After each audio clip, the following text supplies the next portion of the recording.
Sunday, send a text. I'm gonna buy your software on Sunday, I swear. Sunday, send a text. Monday, I need some time to think this over. You need professional counseling, is what you need. And you just wasted my time. Sounds like my chain needs yanking. Chris, while I cannot share personal, intimate details, the likes of which may gross some of you out, I'm just going to say all good in that department.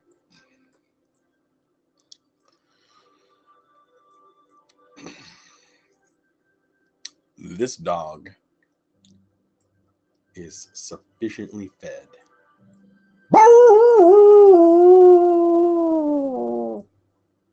And in an above average mood, the likes of which I hope you guys will benefit for, and you ladies will benefit for. Good morning, Tracy. I am recording today's session. Alex, you have a great day. I'll be sure to be extra ingenious this morning so that you are deeply enlightened upon your arrival. Hey, just before I forget, there's a 30-minute Canaveral on CL right now. I wonder what the deal is. Actually, it's not a Canaveral, is it? No, it's just a pattern 5-4. That's what I meant to say. Wow, that's not a good sign, Tracy. I'm screwing up already. But I am just going to put it out there. There's a pretty low risk trade. 77.75 would be the low we don't want to break. So 84 to 75 right now. A lot of times when you see a pattern 4 next to a green dot like that, especially in the context of an up move, there will be an acceleration up. However, boy, there's a lot of resistance overhead, isn't there? Green dot, red dot. All right, I will say that aggressively, but when we get into the daily analysis of CL, we actually have a defined range right here.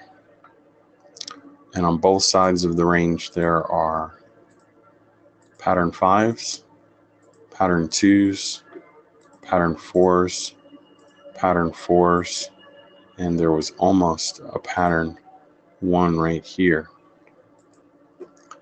So if you'll just indulge me 1 second. Sometimes you see something right away when you open up a chart.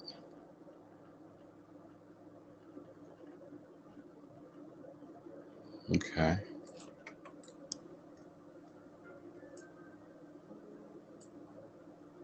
Just want to check. That's more like it. Just want to check something or I'll calm down.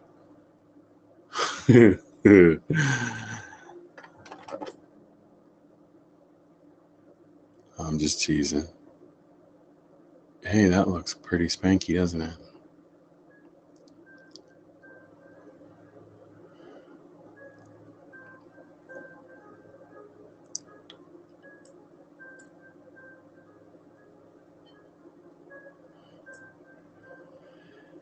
Yeah, it does.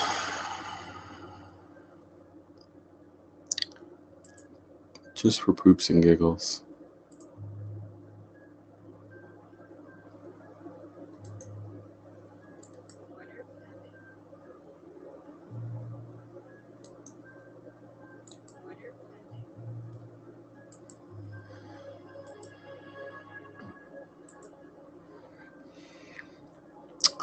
Good morning. Let's try it from the serious approach. I'm I'm super excited that you're here. We have a mixture of new customers and advanced customers, and I'll try to cover something for everybody here today. We got a big day today.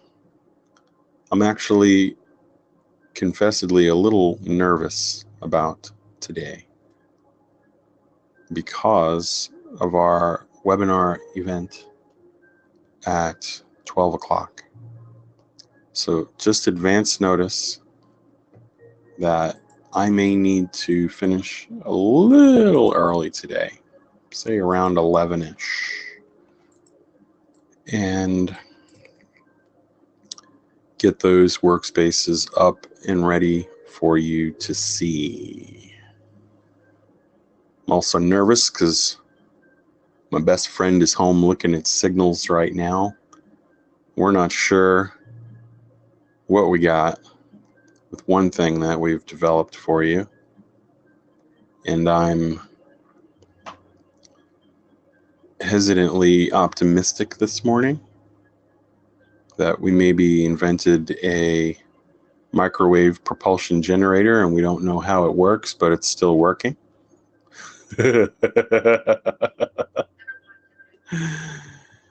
So I'm still holding out hope, big guy. And I'm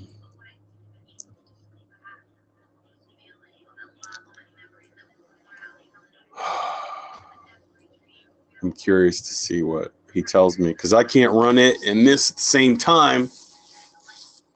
I am trapped.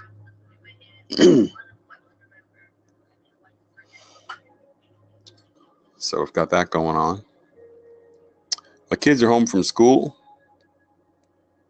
so it's take your kid to work season for me. Take your kids to work month.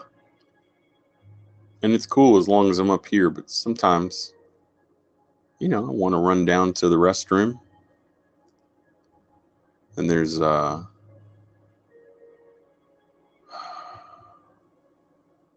bunch of kids I got to get through and give hugs and kisses, and Daddy just wants to get to that room at the end of the hall and do something that nobody's going to like.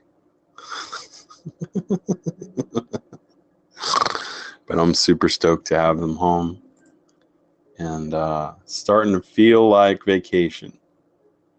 Starting to feel a little like summer vacation. So I'm pretty excited about that.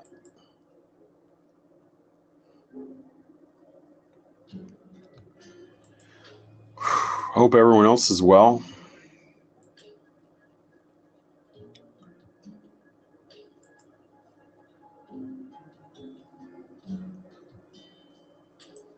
Usually when we get together, we follow a pretty defined path.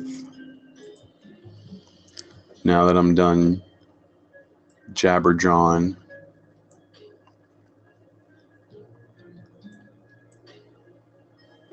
Earl, one of my children, would like to learn how the Flux works.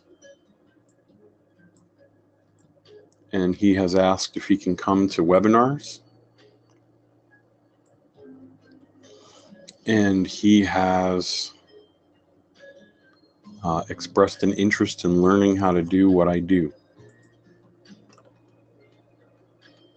And so now it's one of those situations, Earl, do I let him have what he wants?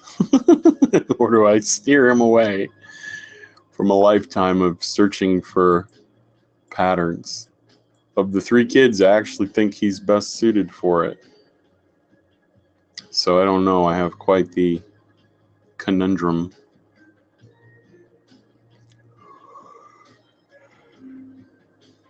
But we'll see. As is customary,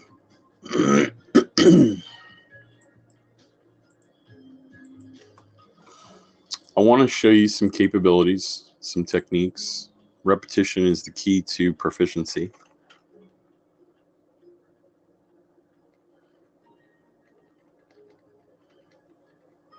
Chris, honestly, I feel like if anyone had the firmware to do this,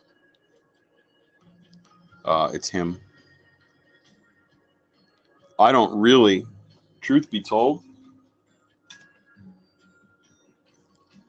having met all of you guys, all of you ladies, I've learned something about myself and about other people that I know. It takes a very distinct personality type. And some of you are fearless and energized by the markets. There's a good teaching moment. Ready? There's sort of two schools of personality types. And we've done a lot of research into this. And so there are people, this is a great chance for you to vote. I wish I could create a poll right now. School number 1, the traders feel energized by the markets. In school number 2, traders feel drained by the markets. School number 1, trading is intuitive. People feel like they're almost free-falling in the market. In second school, everything is mechanical.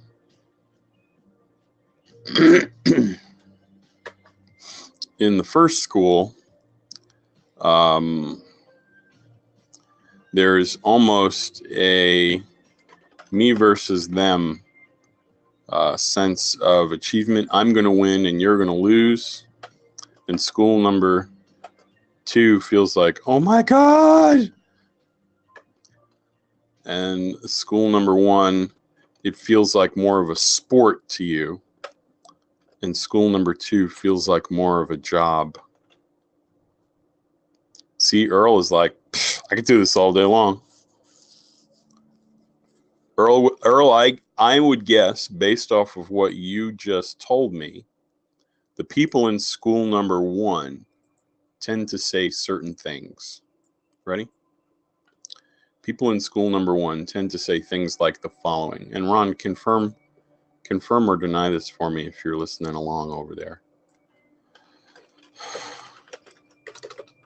I can lose $2,000 or $3,000, and it doesn't bother me because I know I can make it right back. School number 1 people say that.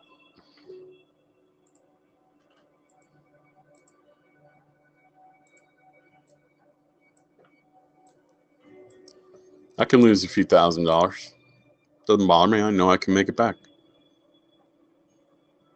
All right. What did Schmigagel say? Ron's like, yep. And so I know those people when I meet them. And my job as a trainer is easy.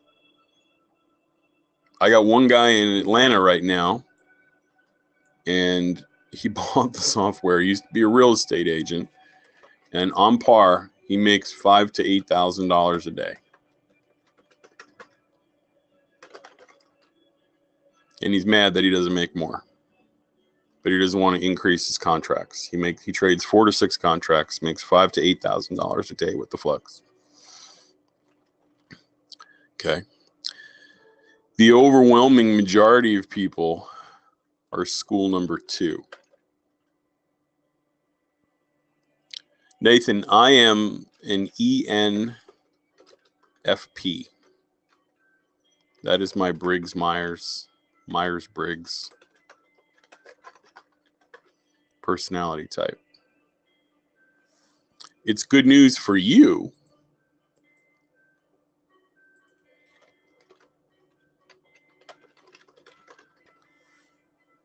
You're an INTJ, then you are at the top of your potential to become a trader.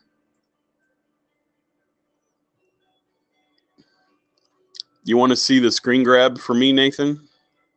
Look at what an ENFP is supposed to be able to do.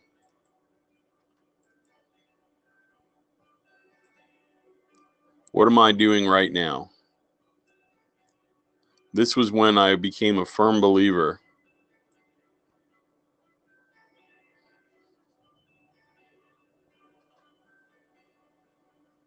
No, INTJs are drawn to ENFPs.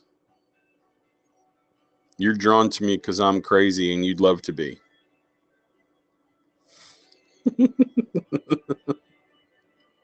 We've learned a lot about that,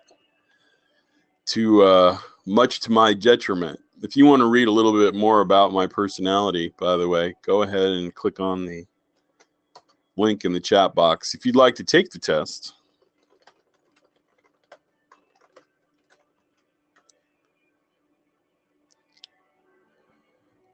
then I would encourage you to do so.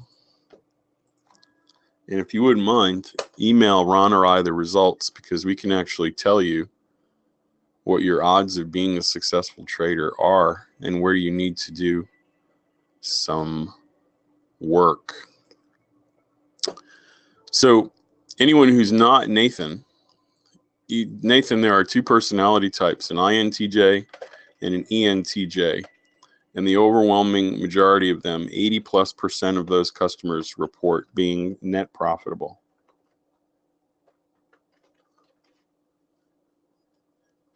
When we survey the customers and ask who's doing what. Because you are analytical, you are Spock-like in your decision-making process, and you just see the math and you follow a plan. INTJs historically will have a life plan 30 years into the future. So Nathan, psychologists tell us that people like you, when they're in college or high school, know what job they want, they know what kind of house they want, they know what kind of salary they want to make, they know what kind of car they want to drive, they know what schools they want their kids to go to, and they move progressively forward through their plan. You all are freaks to someone like me. The rest of us who aren't Earl or Nathan, you have to move through the 4 phases of learning. You have the unconscious incompetence phase. Go ahead and I'll shrink this up so you can see it better. And I'm actually going to do a YouTube series on this. I thought about it yesterday. Then you have the conscious competence phase, conscious incompetence, conscious competence, and then the unconscious competence. Chris Foster, you are unconsciously competent.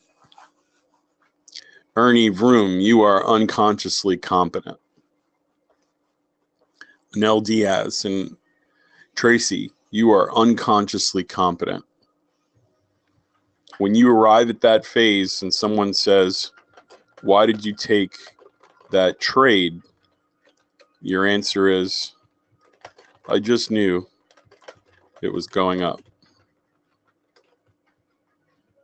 Anybody besides those people that I mentioned feel like they know that? It's obvious. Can't you see it?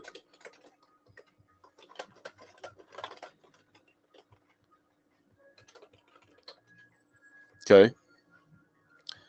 The majority of people that are still in our webinars, though, Tracy, are somewhere in here.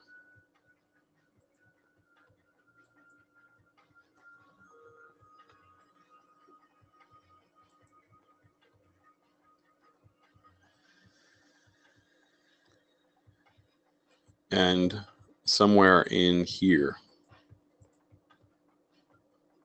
No, it's cool. So it takes some of us longer because of what we inherited in terms of traits from our parents, from our surroundings, from our life lessons. Some of us go sort of straight to this part, and we're all jealous of you. And some of us spend an inordinate amount of time here. And the key to here is a mechanical, we'll use the word mechanical, approach to trading.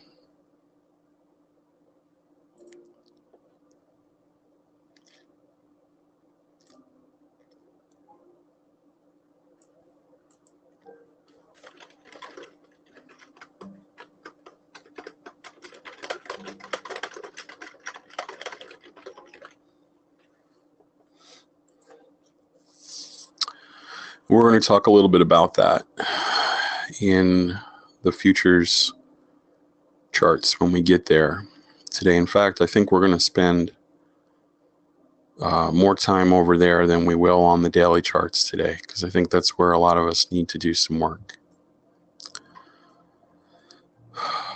So for those of you who are with me in school number 2, according to the Briggs-Myers results and all of the surveys that we've given customers over the years, my personality type, Nathan, I shouldn't be able to do what I do at all.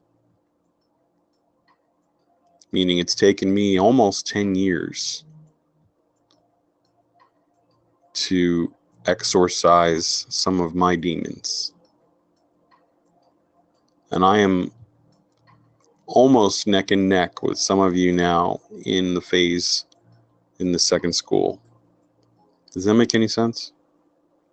I can see the patterns. I see patterns that some of you look at me with cross eyes and say, where did he find that stuff? I can see things where, like on crude, I showed you, I literally drew these 3 lines last week and said, crude's going up.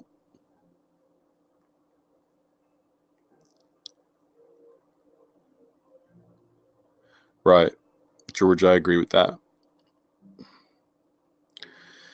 However, there's an emotional disconnect because in my personality type, I have a component called F, which is feeling. And I feel the trade, Nathan, viscerally. It is a physical, tangible, nightmarish, instantaneously stressful commitment. I get married over and over and over again when trades come up. Where you or Tracy or Earl, it's just a trade. It's either going to work or it's not. But some of us, I don't know if some of you feel that way. When you get in a trade, the world, time around you goes, boom. What did I just do? Oh my God. And none of you will admit to that feeling. I know at least one of you are liars. So,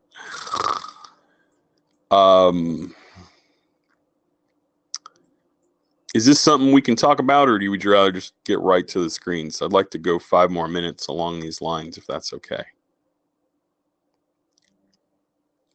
There is a way forward.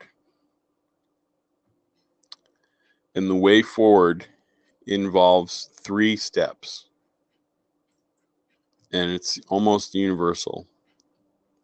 Number 1, identify a method that aligns with your personality. That's number 1. Number 2, backtest your rules-based strategy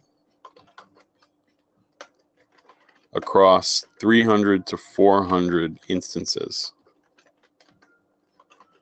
historically.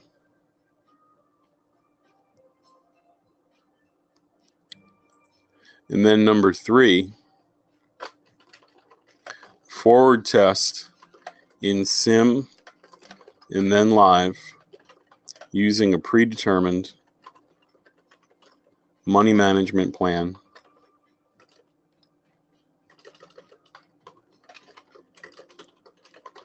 that accounts for growth and drawdowns. How do I know when to increase my position size? How do I know when to decrease or go to sim with regards to my position size? And all of this is mechanical. There is no intuition. There is no going along as a free bird.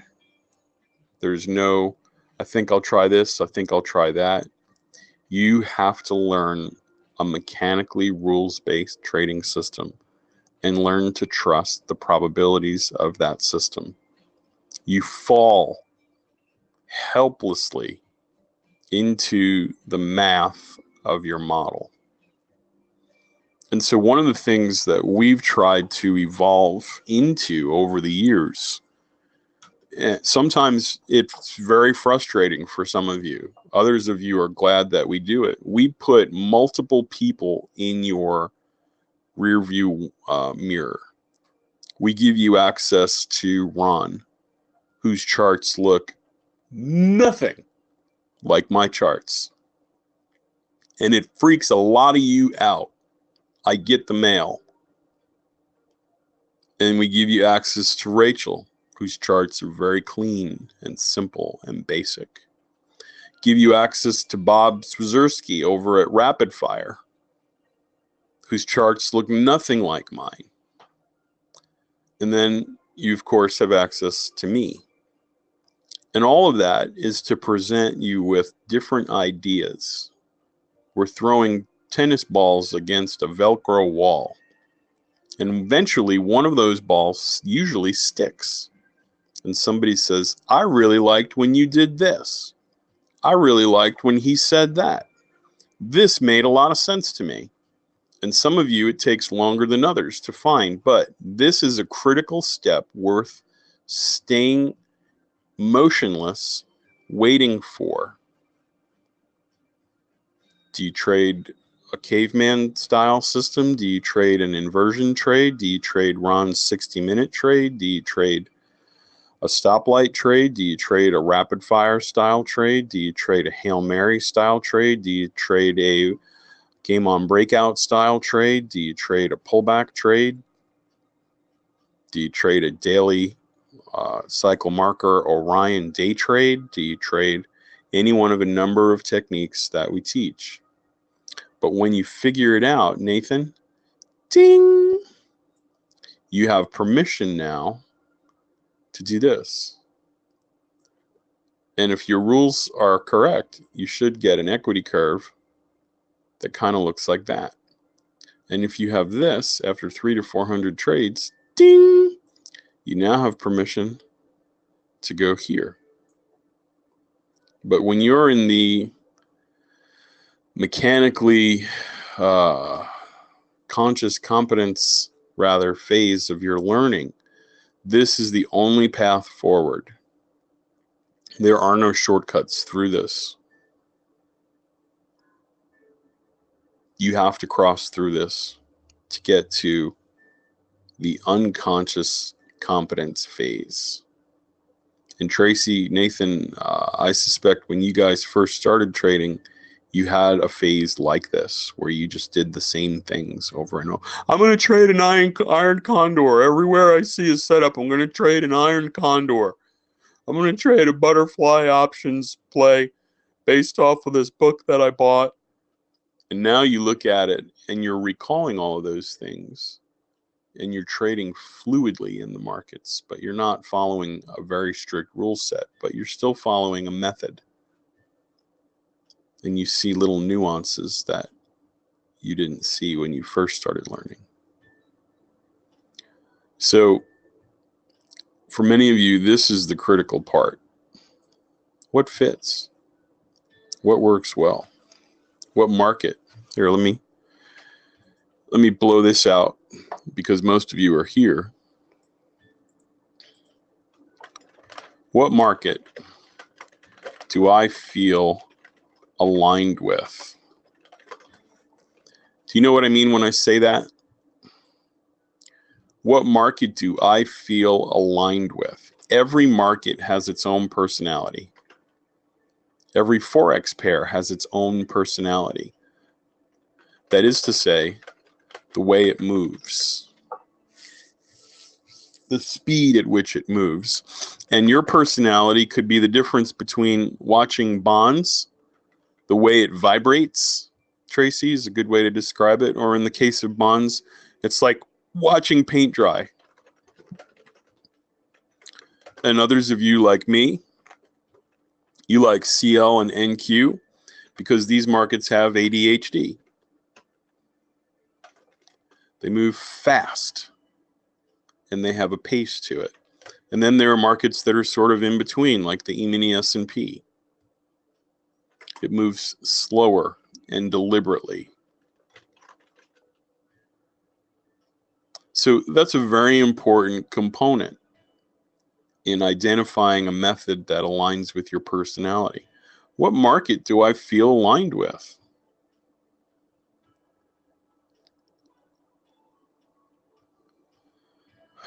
You'll see I almost never look at a YM chart.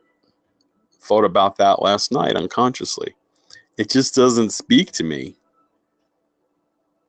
I almost never look at a euro dollar chart, but I'll look at the dollar CAD more and more since George turned me on to it.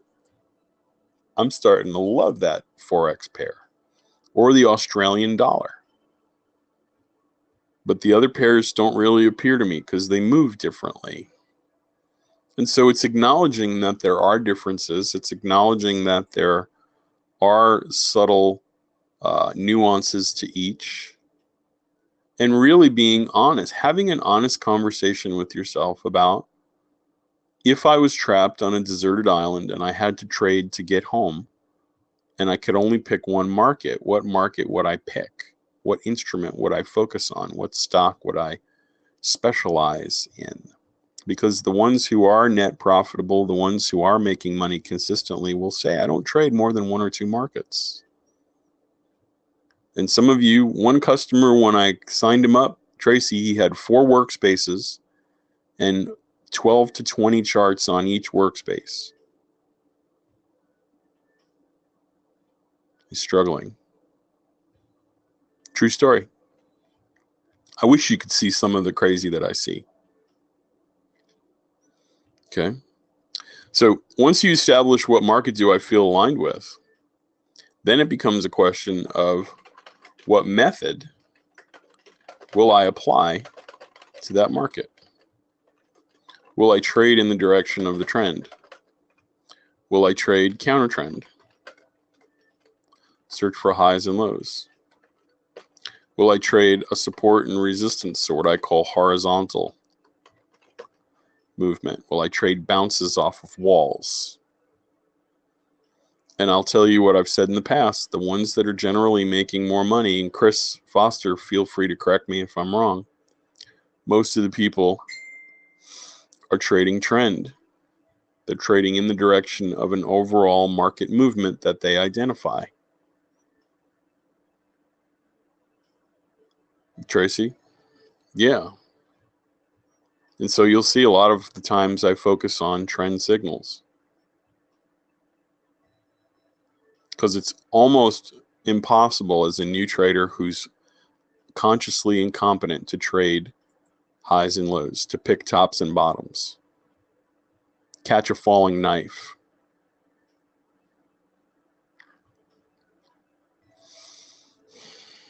Okay. Those of you that know Colin, we talked about him in one of the Friday webinars. Colin trades very much a third pattern here, support and resistance. He uses 10-minute FPC lines with 10-minute time cycle markers.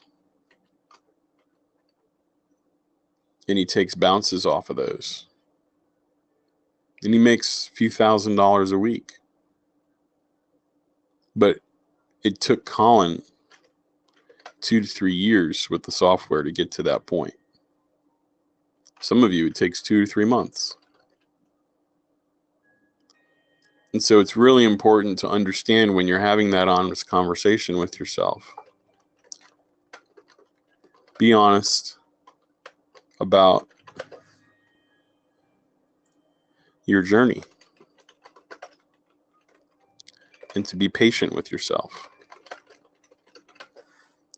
Because this phase, George, this phase of learning can't be forced. It can't be rushed into and rushed out of. It is so personal that I can't almost define what happens inside that time. Yeah. But Tracy, you had what I define as a click moment.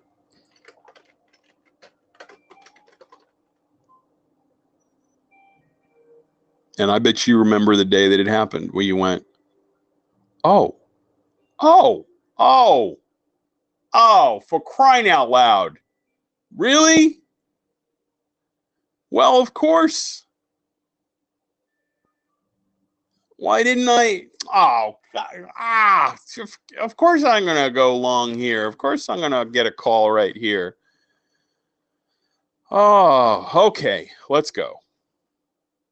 And some of you are listening to that and you're like, man, I wish.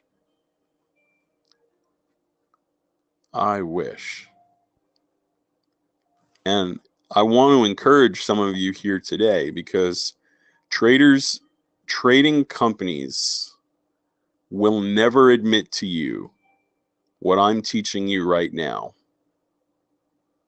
Every other vendor in the NinjaTrader ecosystem that I've worked with and met doesn't talk about this. And there's a very specific reason, George, Nathan, Earl. They don't want you to think, or they want to appeal rather to the part of you that wants instant gratification. Tell me what to do and I'll do it, and I want to make money.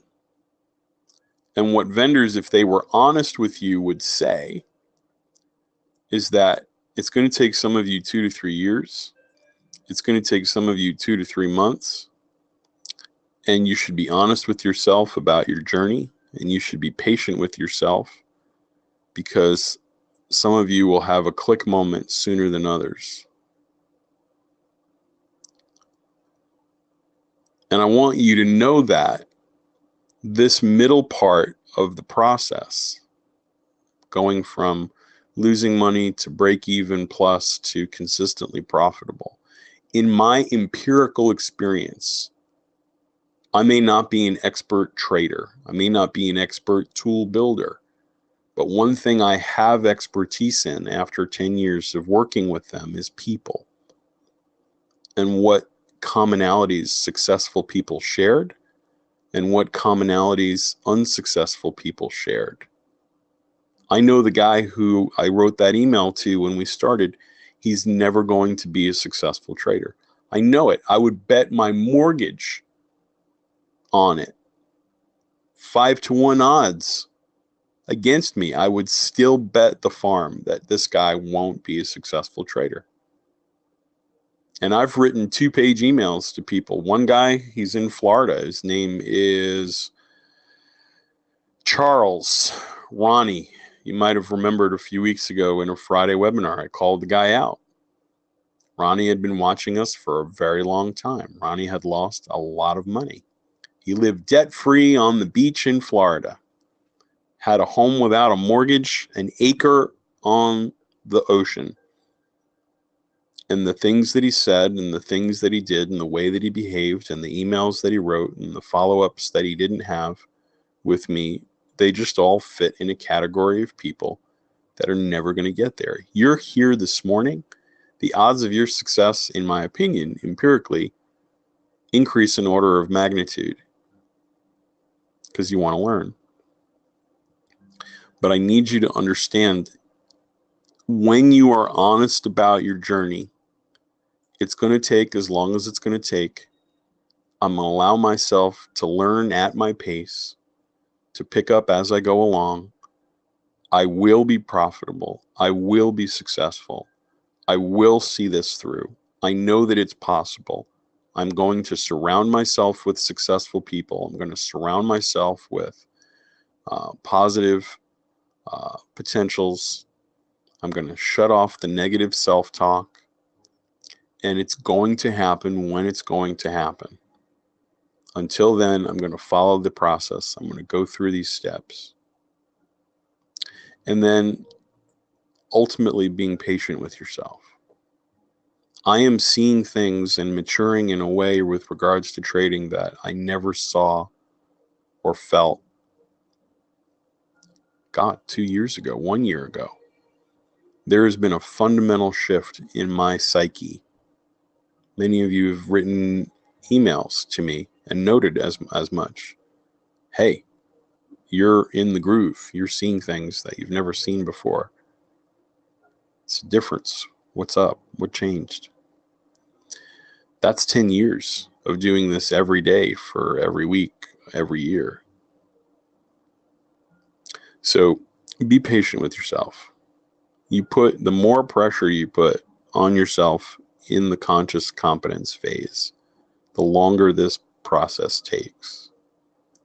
The less pressure you have, the more honest with yourself, the more patient with yourself you are, the faster, I believe, that click moment occurs. Okay, so let's stop here. That's enough. And I think I'm going to go back and just really break that out into a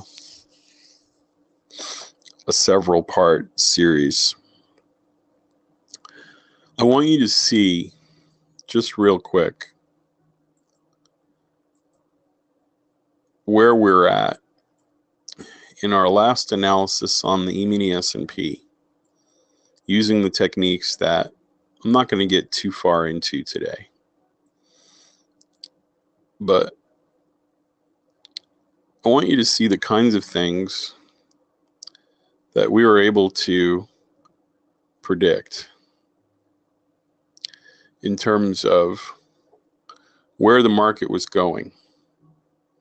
And some of you remember this, and you have access to the old recordings. If you want to go back, just check your email.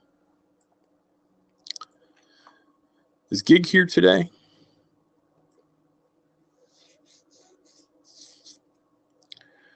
Gig usually remembers the things that I said and did.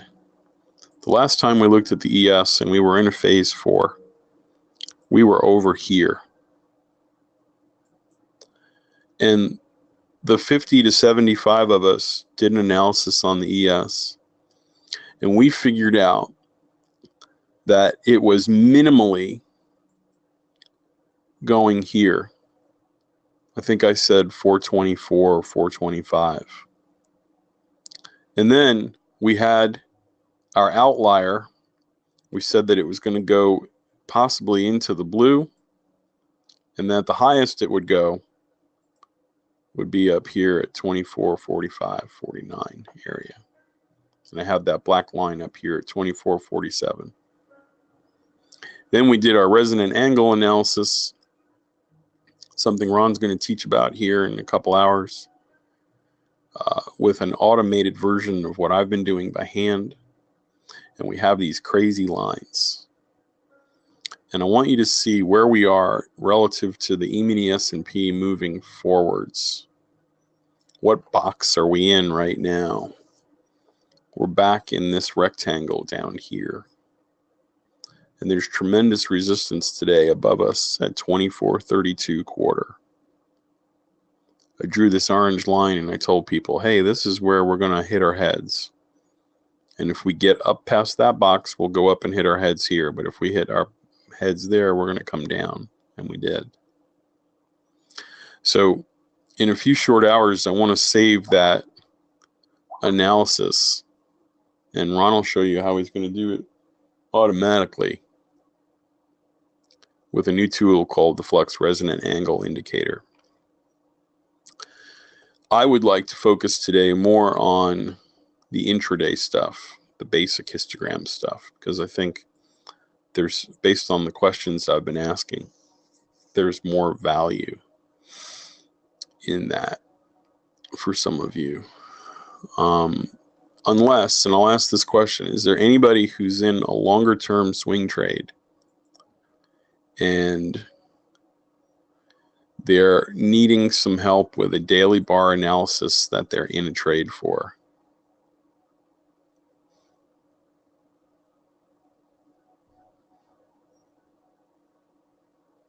Okay, sweet. Well, let's look at this. We'll go back to Flux 101 and we'll stick with histograms because that's what everybody knows. I think that's the common language here. And if you're looking at a longer time frame with the E-mini S&P, I want you to look at this chart right here. This is a 60-minute chart with a MACD filter and a power zone filter. MACD dots and power zone time cycle markers. The MACD is set to a 2-period fast, 10-period slow. So if you go to the indicators section, you'll see that the MACD is set to a 2-period fast and a 10-period slow. My power zone is set to a 60 MA for both the time cycle markers and the histograms. What can we say about the signals that filter combination has produced over the last couple days? Nathan, what can we say about the signals that filter combination has produced over the last couple days?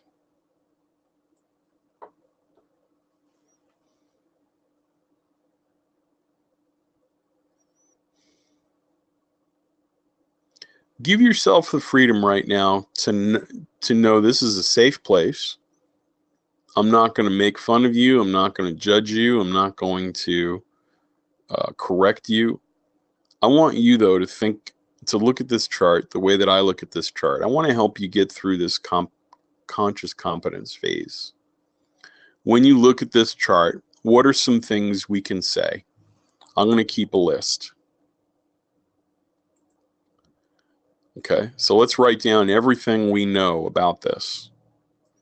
Okay, Brent says 2 signals with the trend, which is up, were profitable. What else?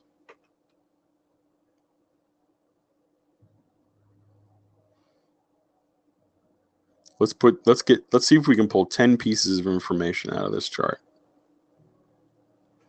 What else can we deduce from this chart, Brent? Earl? 2 signals with trends were losers. Okay, what else?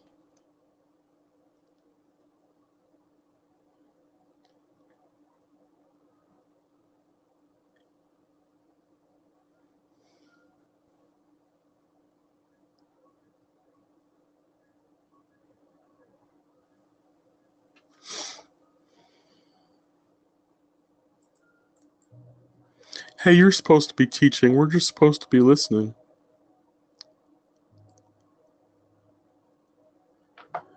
Flattening moving average. I don't see a Canaveral, Jack. Actually, no, I don't see a Canaveral.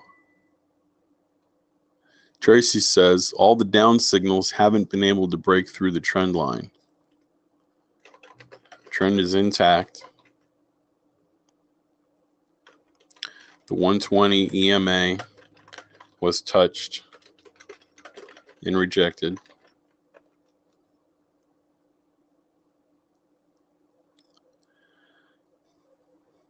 What else do you see?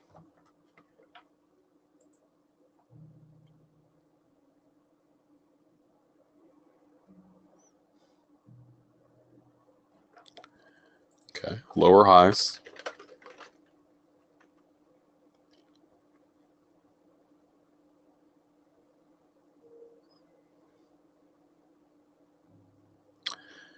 I want you to pretend that Goldman Sachs has two children, two sons. One son is in charge of buying, one in charge of selling. Which son does Mama Goldman like better? Looking at this chart. Does the selling son or the buying son get more accolades from Mama?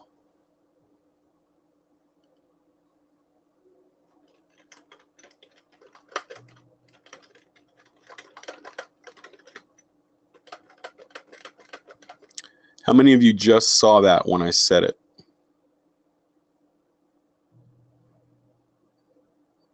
Go back and look at every red dot. Go back and look at every green dot. When given a chance, proportionately, who tends to move the market farther lately?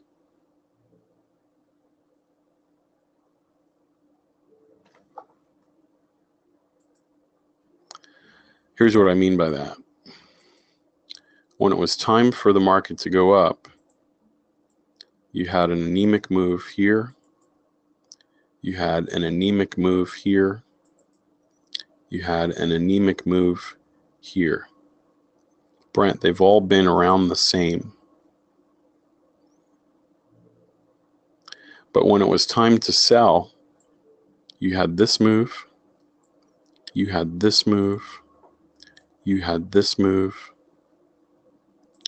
and you had this move.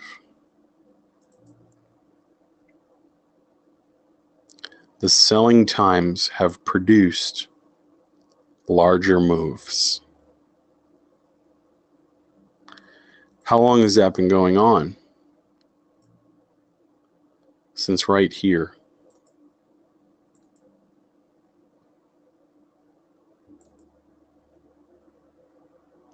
Before that, Nathan, we couldn't say that, right? Before that, we couldn't say that. The buying child was the favored son. And then something happened. Boom. Boom. Come on. Boom. Mom. Boom. All right.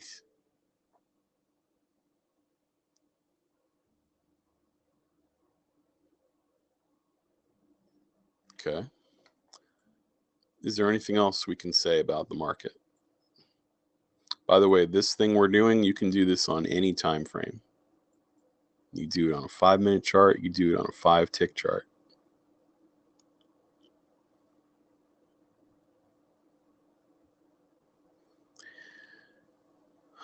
How will we know when the consolidation is over? How will we know when the buying son is back in charge again? And this could be daughters. I don't want to be sexist. No sexism here. How do we know which sibling has regained control? Well, as of right now, here's something I want you to look at. And this is a real easy way to do it. Look at the height of the dot. And there'll be an indicator today that I'm going to show you after 12 o'clock that draws these lines automatically. And Brent, you'll notice when it's time to sell lately, do you see how price stays under the dot?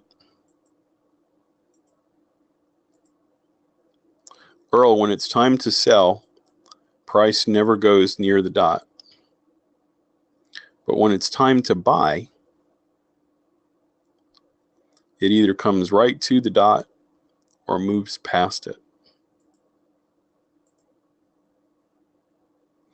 And we have an indicator called the trend reversal signal and the trend continuation signal that I'll be teaching you about here today.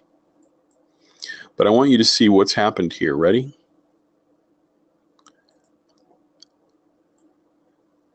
That's weak buying.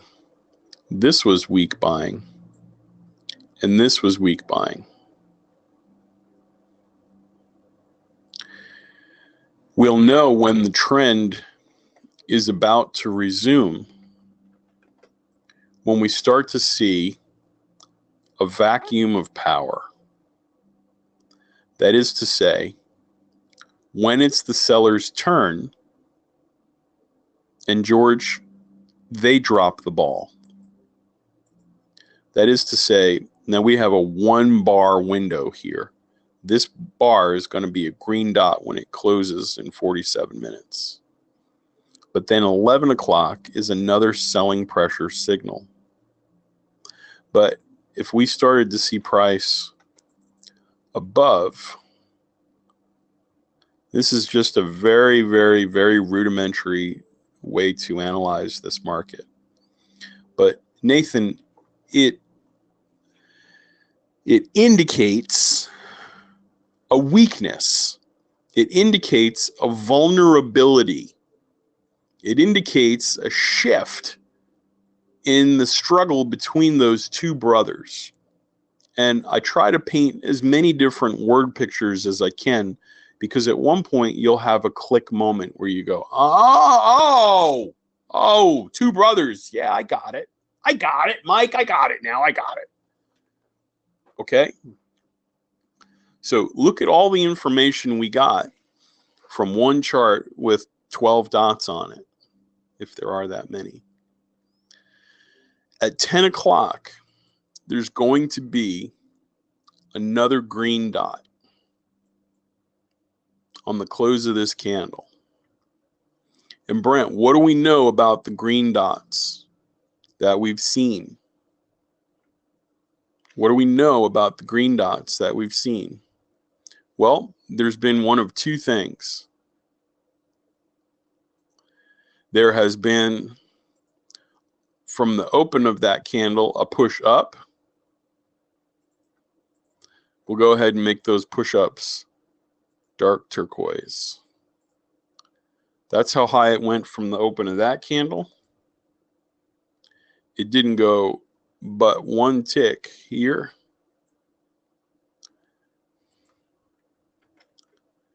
This is how high it went from the open of this candle. Let's say right there before it pulled back.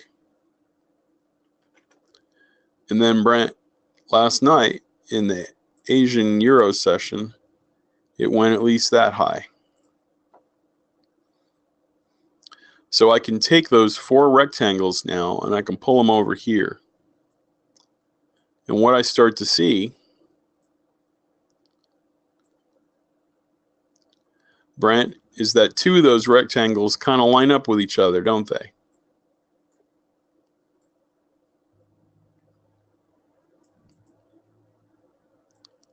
Well, that's important. It's important because it gives me a sense of how far they're going to go in the open, that 10 to 11 o'clock phase.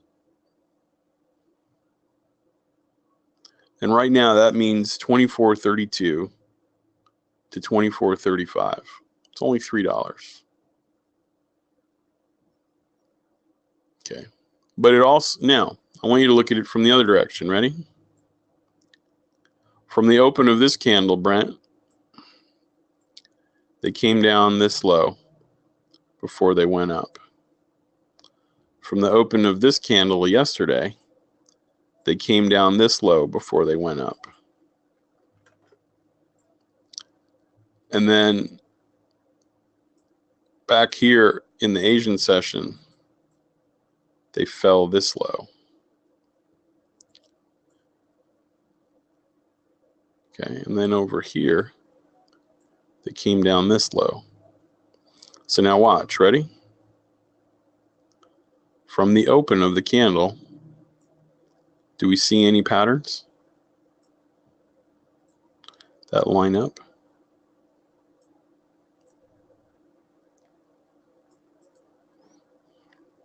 Ron, this would be a great thing for the fall, for time warp, maybe. So Brent, look what we have here. Same chart, same information. And what do I have? Let's take out the outliers, shall we? Let's take out the biggest ones. And so we see from 10 to 11 o'clock, basically from now until 11 o'clock, there are two possibilities if they follow the patterns of the past. They could come as low as 24.30 before they come eventually all the way back up to 24.32 quarter. So if you're a dip buyer with the trend, if you buy dips in the direction of the trend, this becomes a hot area for you based off of what the buying child usually does when it's his turn.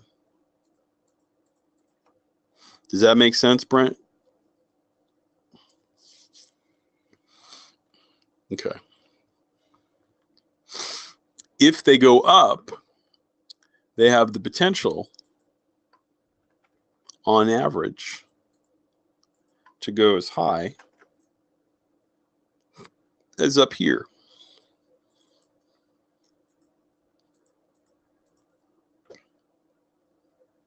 By when? By 11 o'clock. It's not a lot of time. The next place that push might occur is 1 o'clock. So if we find ourselves as trend traders down here at this time, or down here at this time, or below there at this time, there's a pretty good chance it's going to come back all the way up to here and potentially here.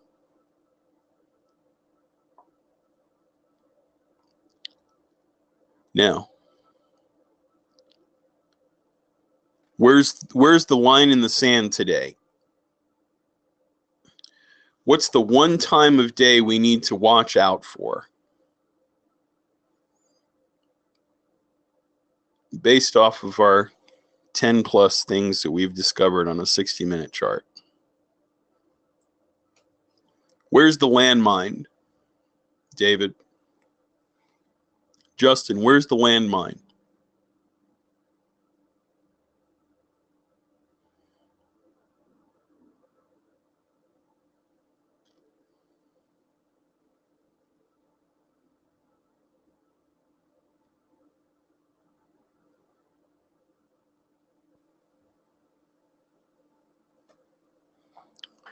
What time could the crap hit the fan today?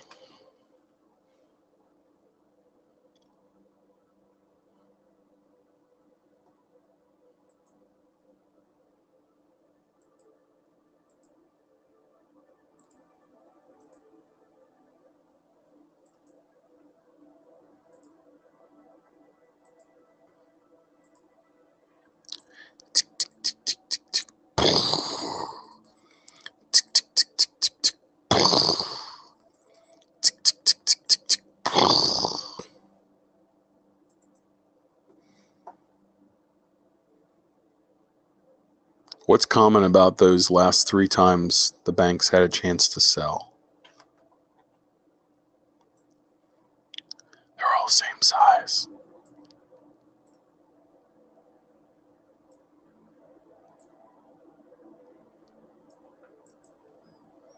When's the next time we get one of those? Now and at 11 o'clock.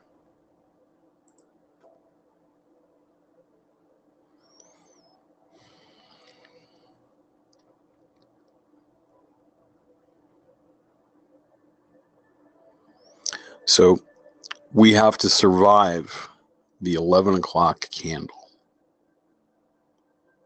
because even though the trend is up, the last 1, 2, 3 selling pressure moves have generally produced what?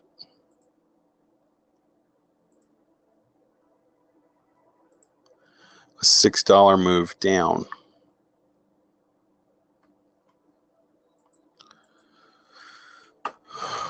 If that's the case, Brent, we're sort of expecting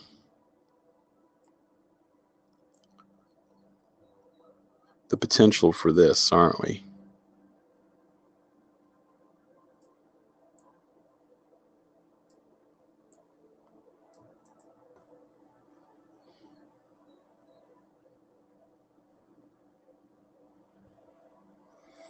So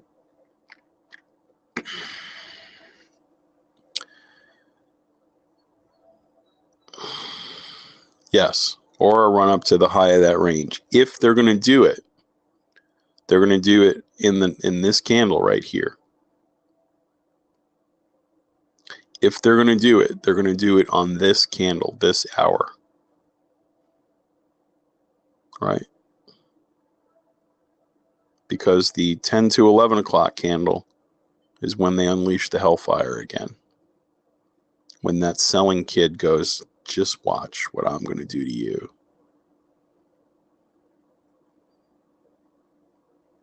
Does that make sense? This is not a trending market right now. Okay, so that's 12 things we've figured out. There's one other thing on here, if you're up for it. There's a trend line right here.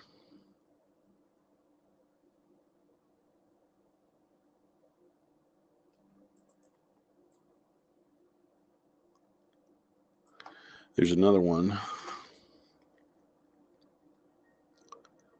right there.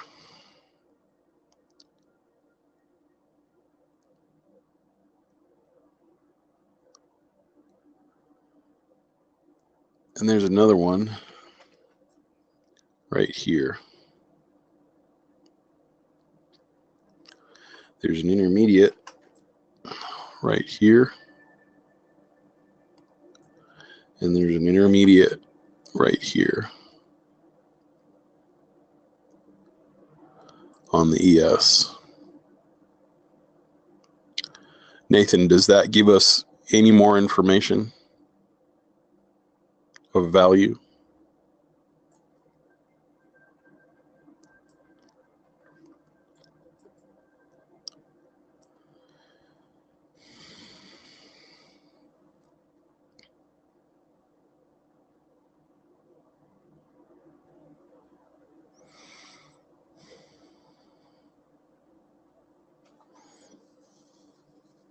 If they were going to do a stop run, Parmajit, where would they go?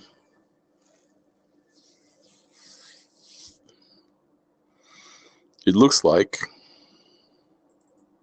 up here.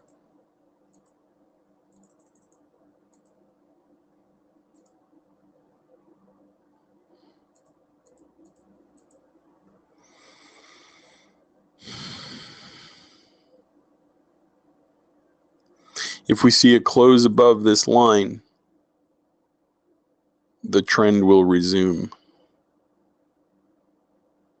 But as of right now, it looks like they want to come all the way up, ping that red line, and then drop down towards the moving average. That would be my guess right here, based on the way the time is presenting itself, and then a drop down. If you put those lines on the chart right here, you can sort of see where they've been following in that downtrend. Those of you that said lower lows, those are the lower lows that they're following. There are lines this way too.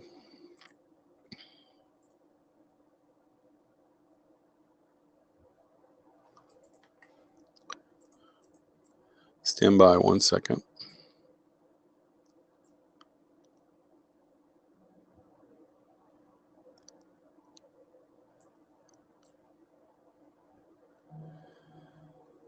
There they are.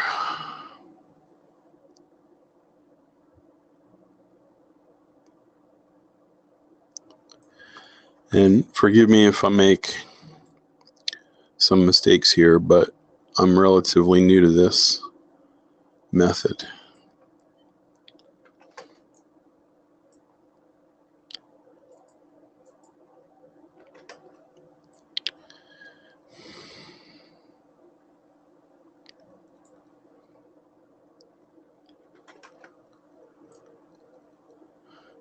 Gee, for somebody who said he wasn't going to do this, he ended up spending a lot of time doing it, didn't he, Brent?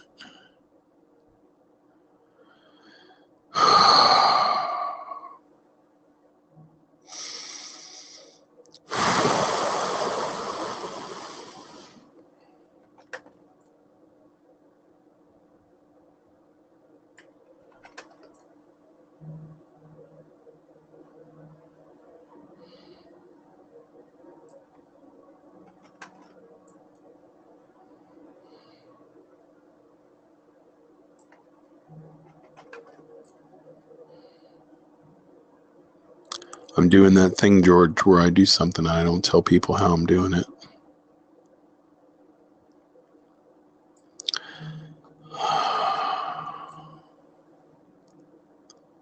Can't stop myself.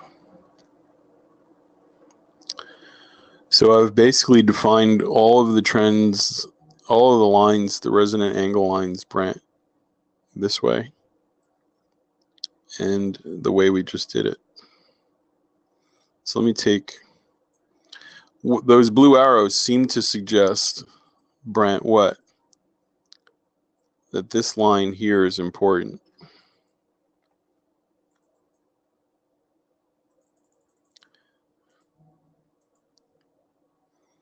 Based off of how far the red dots have pushed in the past.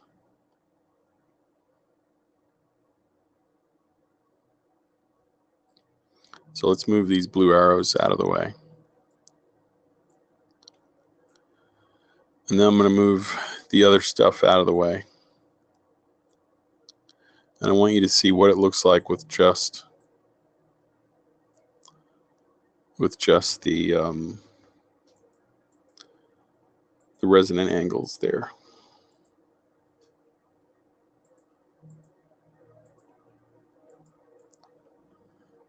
Because this is where I'm at in my journey, right here, what you're seeing.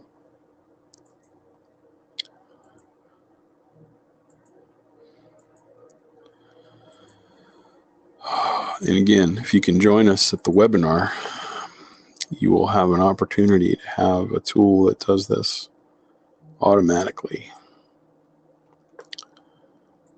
Okay. So Brent, these are the lines. We're about to hit the open, don't worry.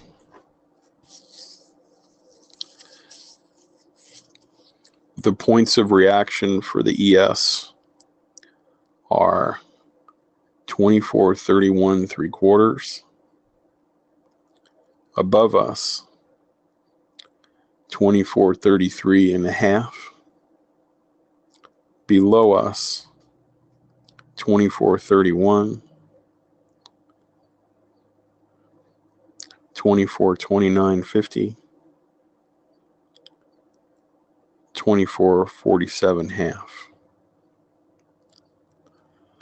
I will state for the record that very important things happen at the crotch. So Brent, look here. You see where I'm drawing these triangles?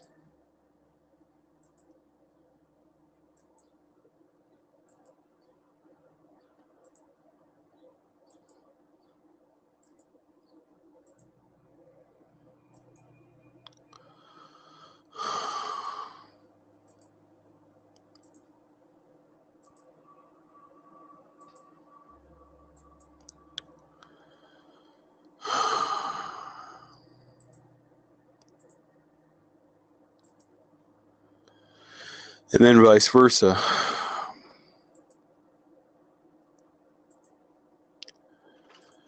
Ron, here's another idea for fall.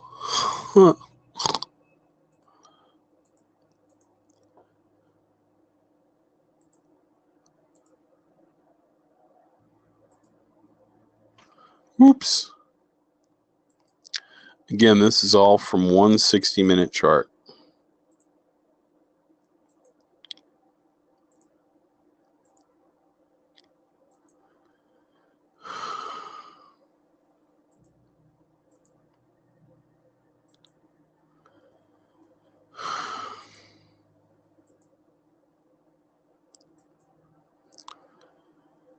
That's all I got.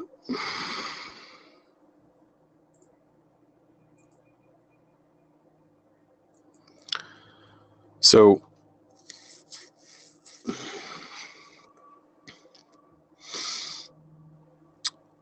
my guesstimate for today is here. Based off of what we know so far. First target would be this line at 31. The second target would be 29.25.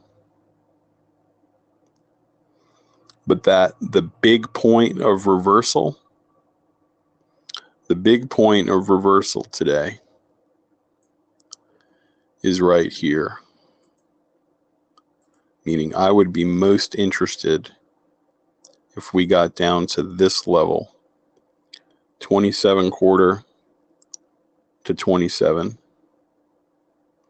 And Carrie would say they are shearing the sheep because there's a stop run right here.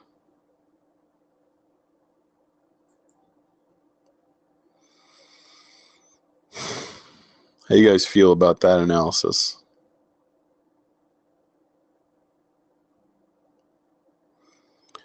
If we are still in this crotch right here, if there's a candle that closes, and if we close around the 31.50 area, 31.25 area, then we'll break up and keep going.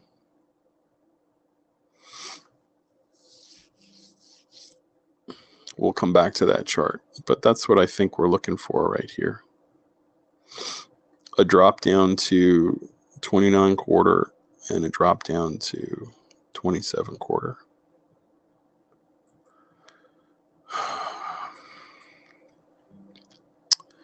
All right, let's head over to the garage workspace.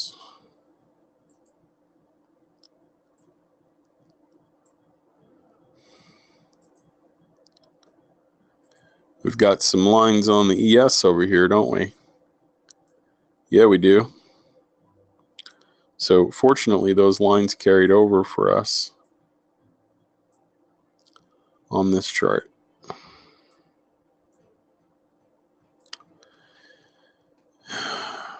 We've got the conventional histogram indicator here.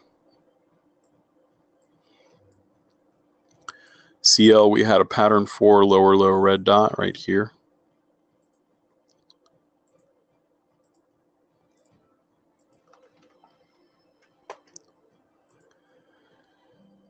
NQ, we had a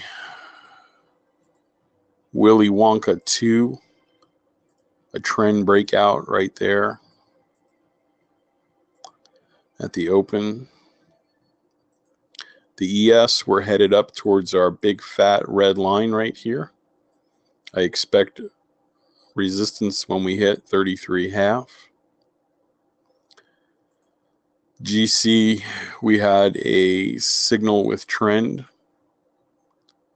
right here.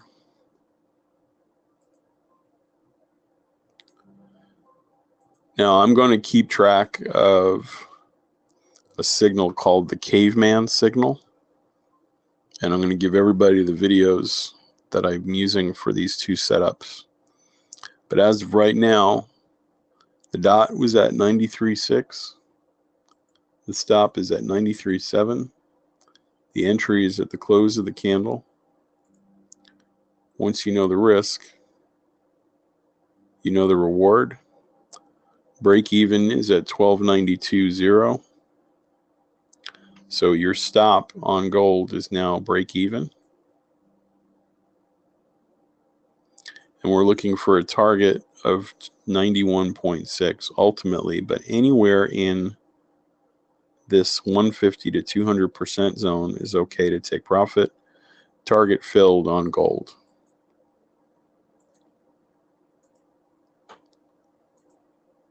For 14 ticks. Okay, ES pushed up. The next selling pressure time is at 9:55. We are coming into a crotch right here. Let's watch and see what the market does with that. On CL, we had a pattern for lower low selling pressure signal, but we didn't know it until we got there, so we would have treated this like a Canaveral signal. We had a Canaveral signal with a brand new low right here. The Flux time cycle marker signal came in here inside of the Canaveral signal. The stop for a Canaveral is 2 ticks underneath the low of the brand new low. So we're still active in that. And the target is the moving average. So we're looking for CL now to come within a tick of 47.73, 47.72 for the Canaveral to be off the table.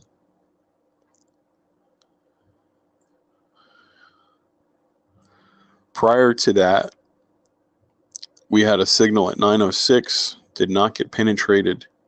We had a signal at 9:10 with our caveman rules, the dot, 1 tick above the dot, close of the dot. If we traded that caveman signal starting from 9 o'clock forward,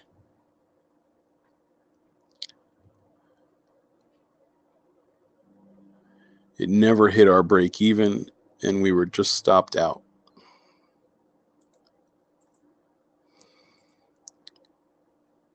So I'm going to log that because even though it lost, I have to follow the rules mechanically as someone seeking competence mechanically. Okay. If you took the Canaveral trade, if that's your personality type, you got within 1 tick of the MA, you're about to hit it.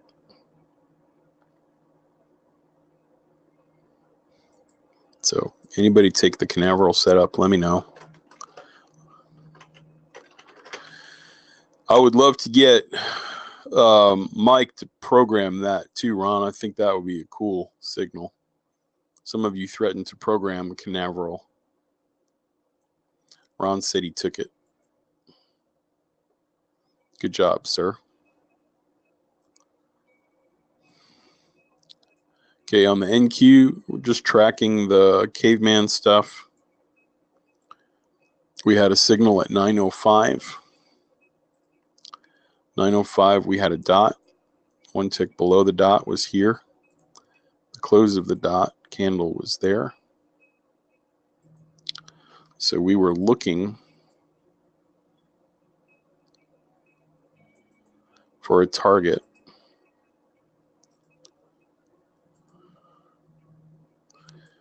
And that target was +1 to be on the open. It came all the way up to our break even, and then it pulled all the way back to our break even +1. So that trade didn't turn into a loser, but it didn't give us much. on the winning side of the NQ. We have a stop out up here right now. It just took us out.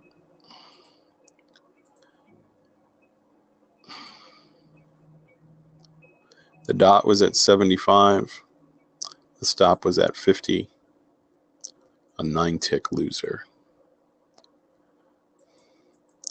on the NQ.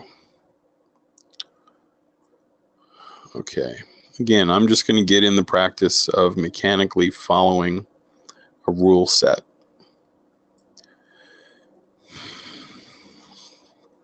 On gold right now, we have a green dot. If that candle closes above the moving average, we'll have a caveman crossover signal. The ES is up at that red dot. 955 is coming.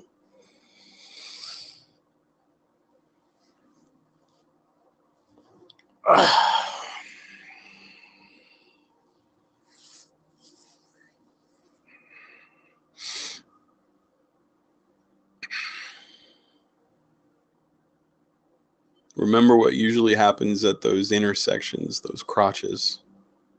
So if you were long in the ES, this is a place to look at tightening your stops or taking profit. GC has a crossover signal.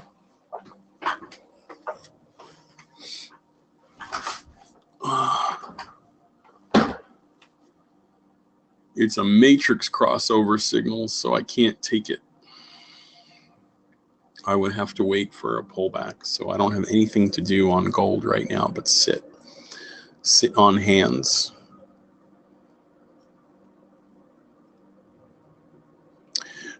Oh, yeah, you're right. Brent, I didn't have the signal, and it is a matrix. Sorry. Which means you pull back to the dot. I messed up. Your original stop was from here to here.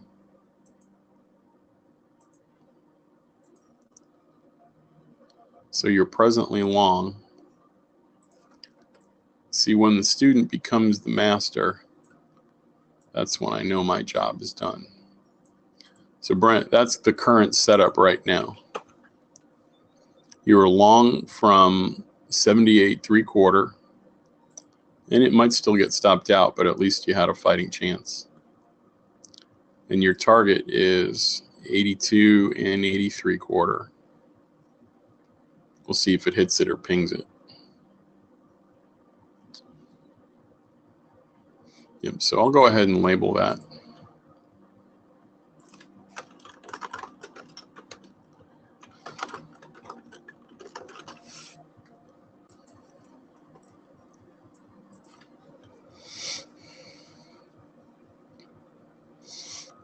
So your stop is 76.25. Your entry is at 78.75. The target is at 82.25 for break even plus, and 83.25 for exit.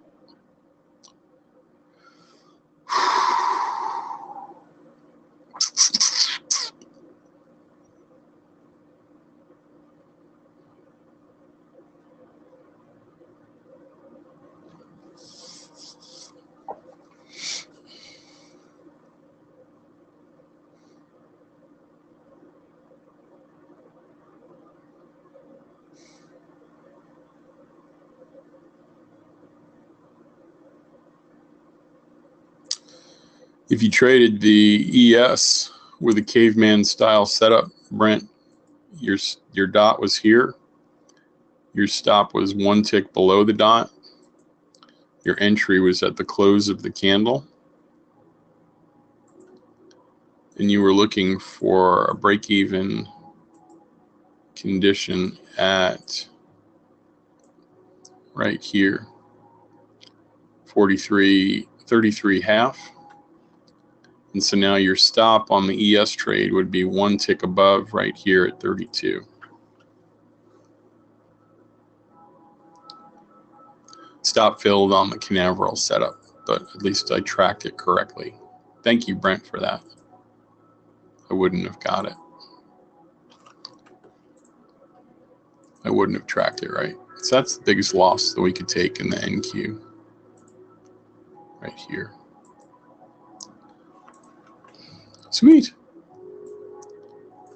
Good job.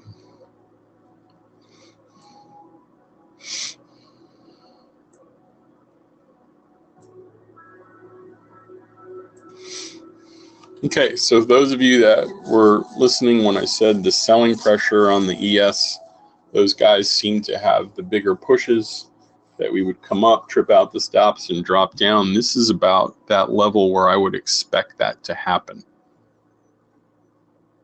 Are there any econs this morning that we didn't worry about?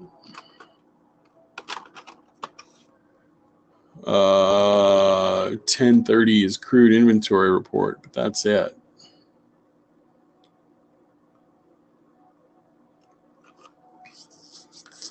So if the selling brother was going to dump it, it's coming into this next bar at 9:55 that we have to watch.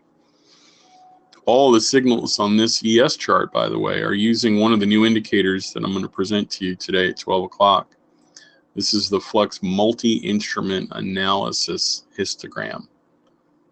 And we actually are putting crude futures signals on top of the E-mini S&P to get the results that we're achieving today.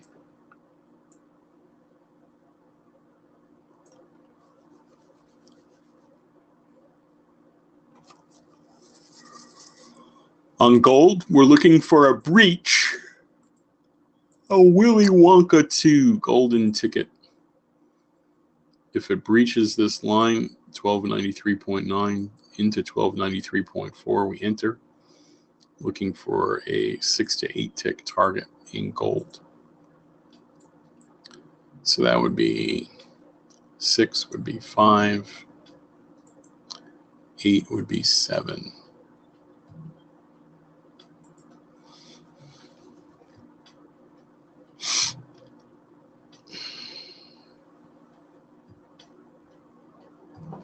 The next signal coming in the NQ won't be here till 10:02.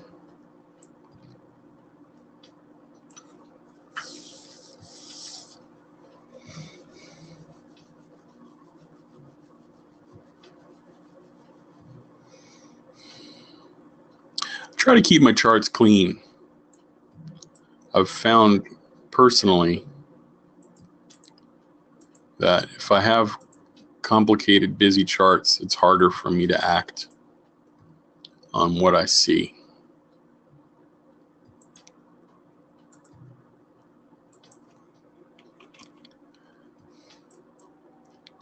You'll also notice that I'm putting in these signals by hand over here where the histograms have bumps but no signals. We have a new indicator, a new optional module for those of you that want to have something print there automatically.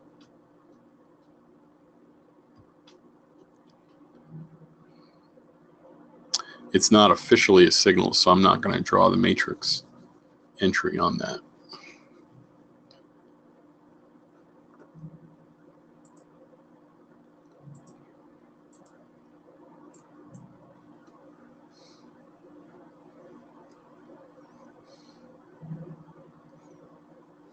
Okay, GC had a penetration, the first one, so our stop would be below the candle that touched it right here. And I'm looking for a 6-tick push.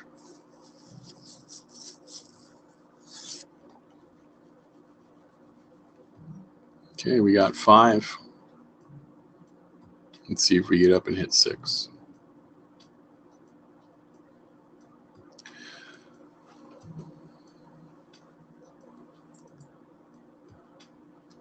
We got a runner. We got a runner.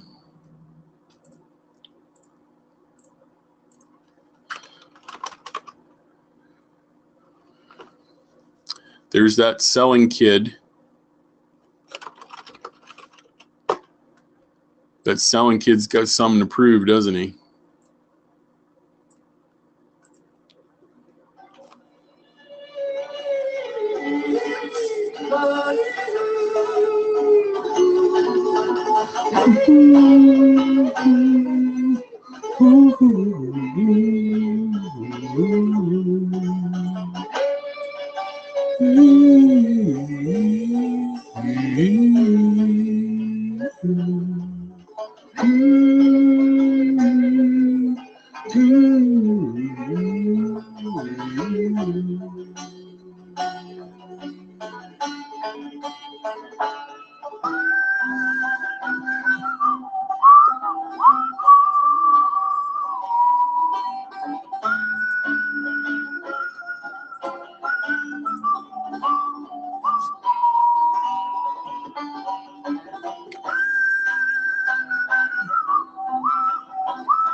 All right, that's enough of that.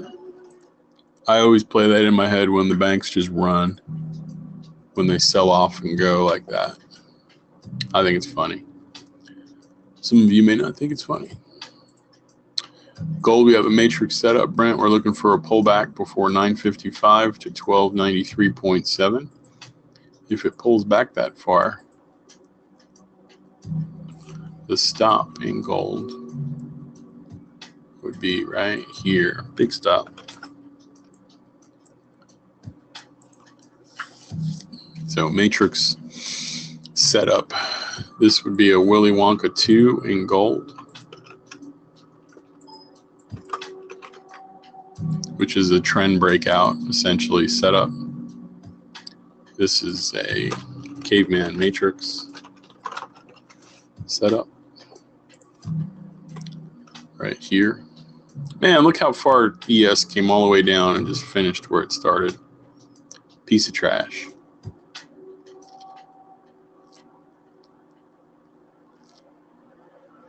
So this is obviously a hotline.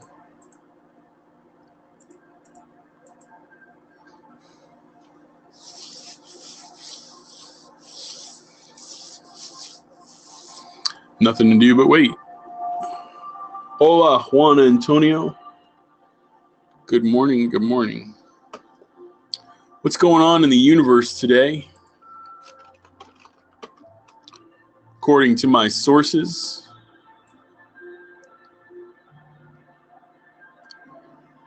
James Comey is testifying today. Is that today? Oh, hell. The latest must-watch event. Former FBI Director James Comey's testimony before the State Intelligence Committee has some D.C. bars and taverns opening their doors as early as 9 a.m. on Thursday, June 8th, that's tomorrow, to host viewing parties complete with food and drinks. As Comey faces questions regarding his discussions with President Donald Trump about the federal investigation into Russia's election meddling, watch partygoers can watch the drama unfold while tucking into an FBI-themed fair nursing Kofifi cocktails.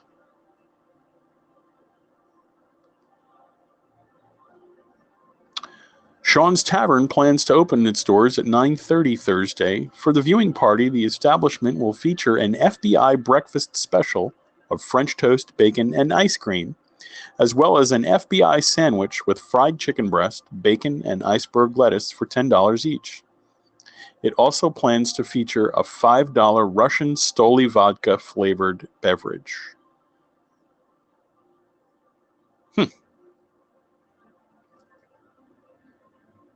Well, there you go.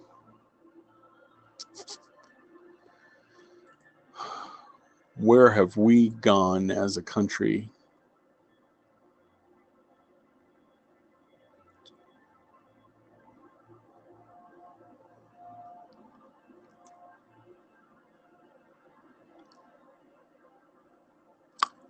China is preparing for a moon landing in space. Beijing is arming the man-made islands that they created from sand in the South China Sea.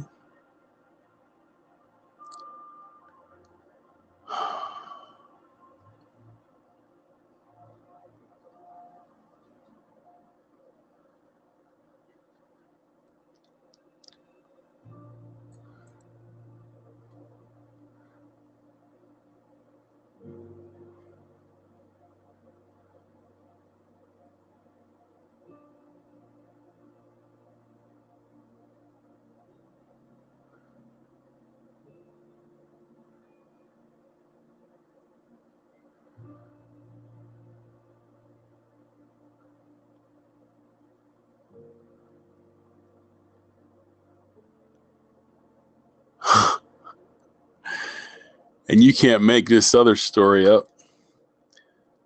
The guy who killed everybody in the UK married a lady in 2012.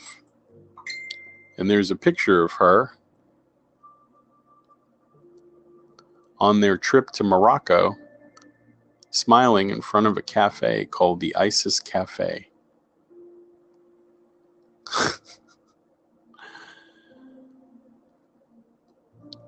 That's kind of weird, right?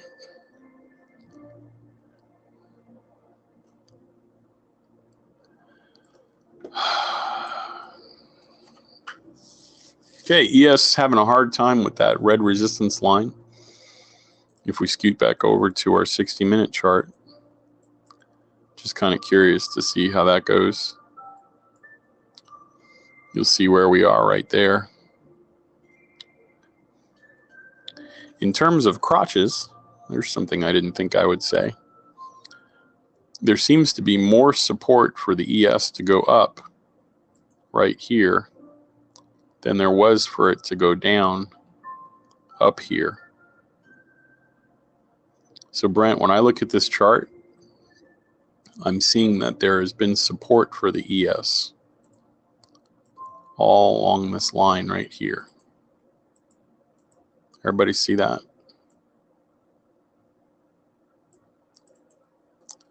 We're in the bottom crotch, not the upper crotch. So let's see what happens.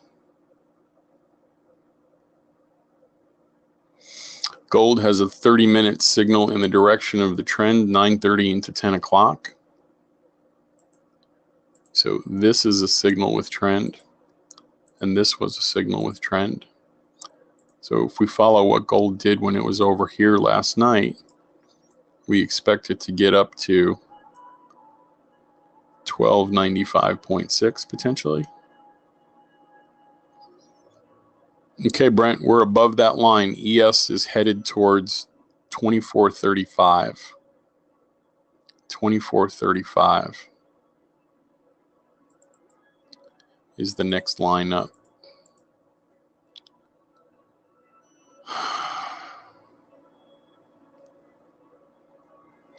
Yep, I messed up. We now have a breach. I got that wrong. And Brent, they are above the red dot for the first time. The trend has changed. Support now for the ES is now at 33.25. 33.25. Let's go back over to our futures workspace.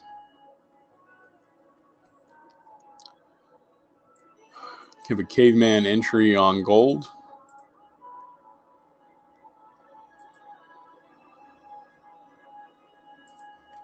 So you would enter at the dot. Your stop is your original stop below you. And you're targeting gold right now is 94.8 for break even, 95.1 for an exit.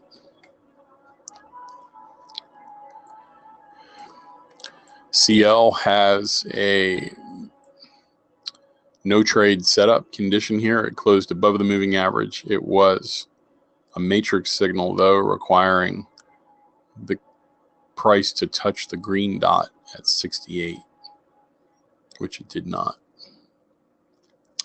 We have a matrix entry also, again, pattern 5, higher high green dot in the NQ, which requires a pullback to the green dot.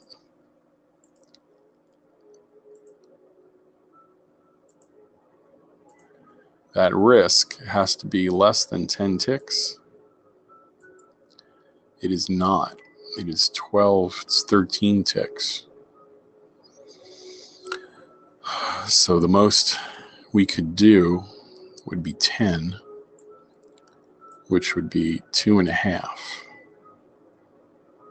So our stop on that trade would be here if it pulled back that far. Again, we're just putting out these mechanical entries and setups.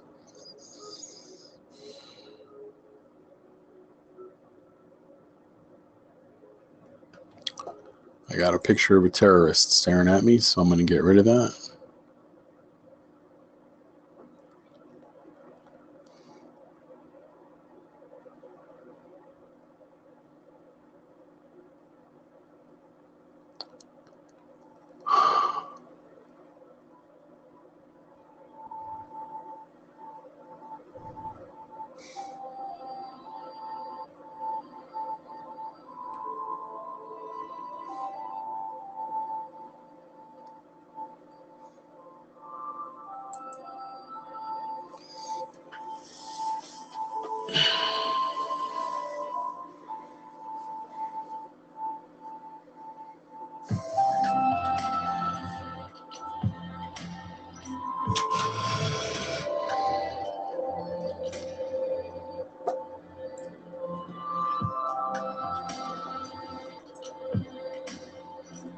Yeah, Brent, I don't know how you would define it mechanically, but you could, sure. I don't know how you'd mechanically define volatility.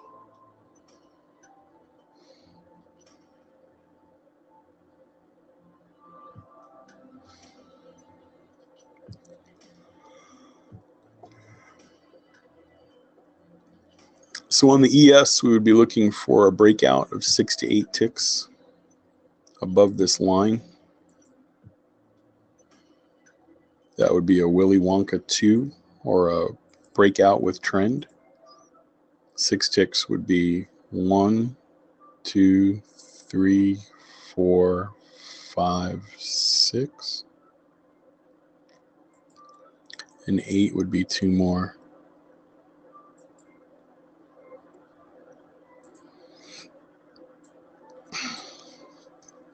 Your stop would be 1 tick under the candle that touched it right there. 75.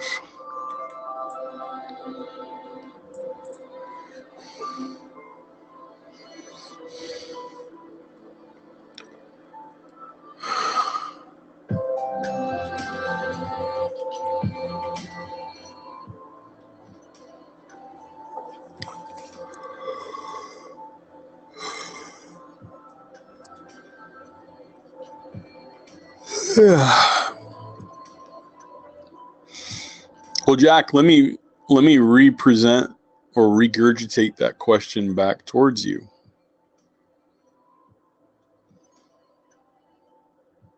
How do you stop or how do you combat someone like the terrorist? If you had to do something, because nothing is not an acceptable answer, right? Jack, if you were commissioned with protecting the citizens of America, what could you do as opposed to doing nothing? Right? I think that's a healthier question. Where's the middle ground? Where's the actions? Where is the action that everyone can agree on? That a majority of people would say that is reasonable and fair.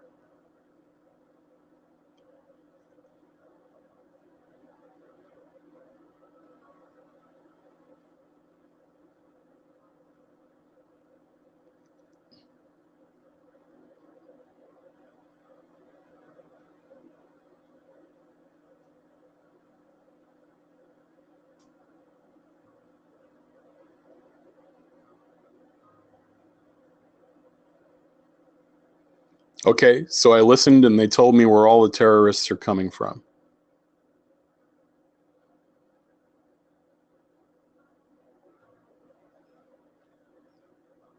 All right, well, think about what you just said. Listen to the people that you say you're bad-mouthing.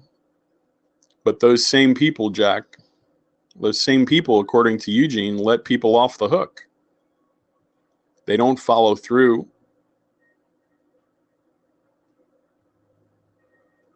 Yeah. So they investigate the person. They tell the president they were investigating the person. And then they drop the investigation. And then you say it's a bad thing that he badmouths the people who dropped the investigation against the people that killed us. It seems like a pretty toxic feedback loop, doesn't it? It seems like nobody wants to make the hard call. And when you do make the hard call, you get penalized. If I'm wrong, let me know.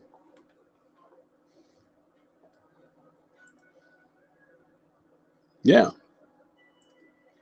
Eugene's right. It seems like every time we find out about the person who did it, somebody knew about it and had done an investigation. Boston bombing, right? Same circumstances, right? Eugene, am I mistaken there? They knew who these guys were. They had been tracking them, and then they dropped it.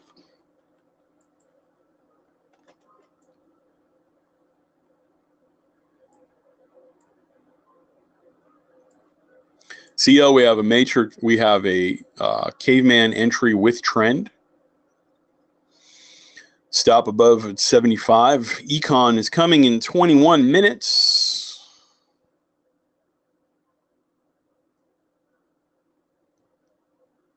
Don't give me that bull.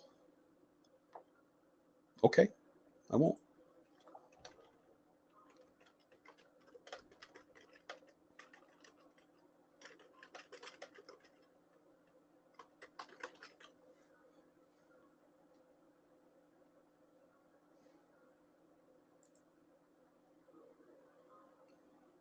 Sorry.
GC is a couple ticks away from its break-even plus condition.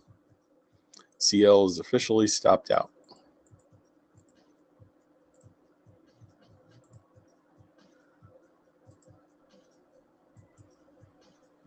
-5.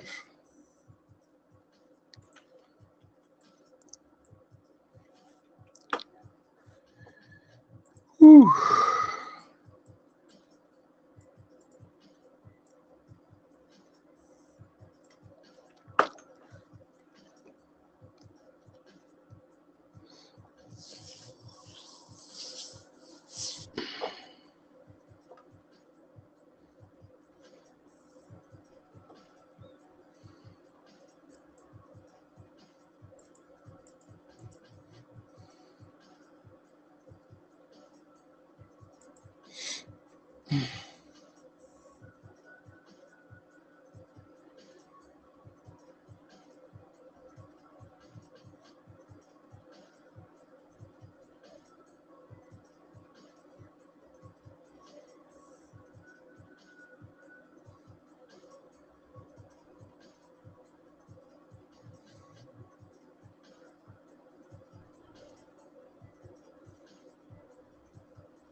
All right, break-even condition hit on GC.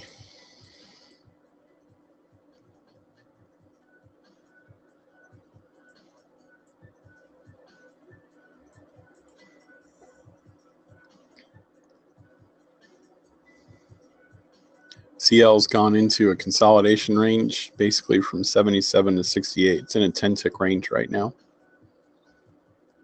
NQ, I'm waiting for a close below the moving average for a crossover signal.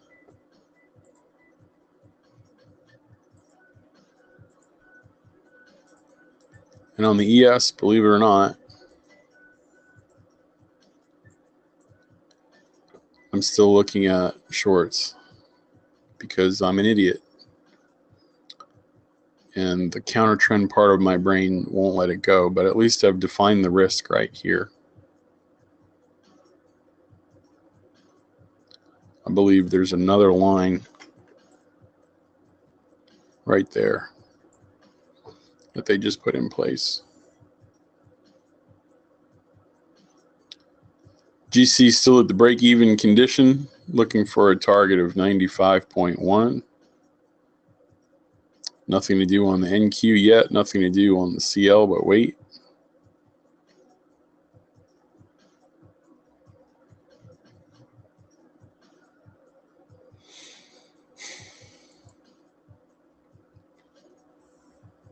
I had a very lengthy discussion. That's right, CL report in 14.5 minutes.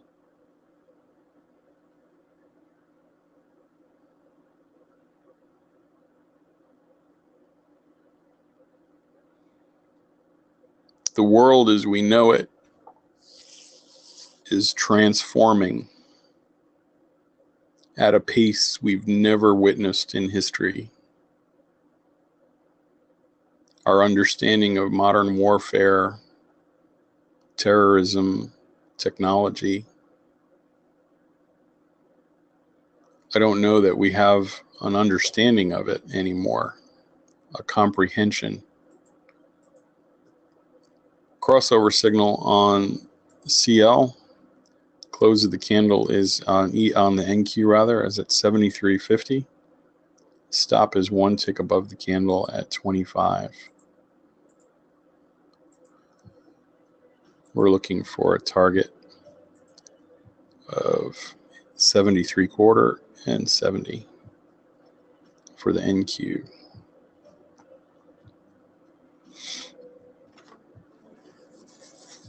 Gold is still stuck in a 3-tick range. ES is starting to progressively move down back towards the blue line. We'll see if the NQ active caveman setup gives us anything to work with.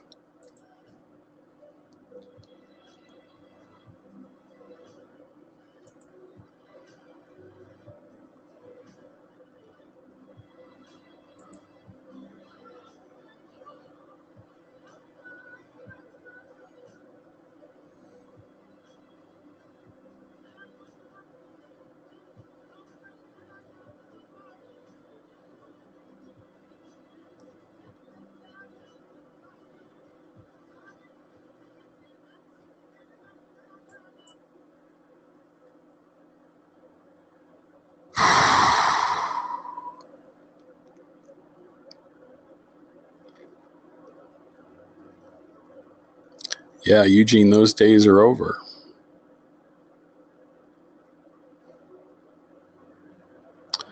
Okay, stop hit on the NQ.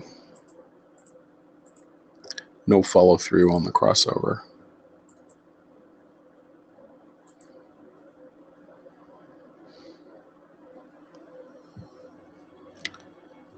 There are technologies available to people who want to do harm that have not been activated yet.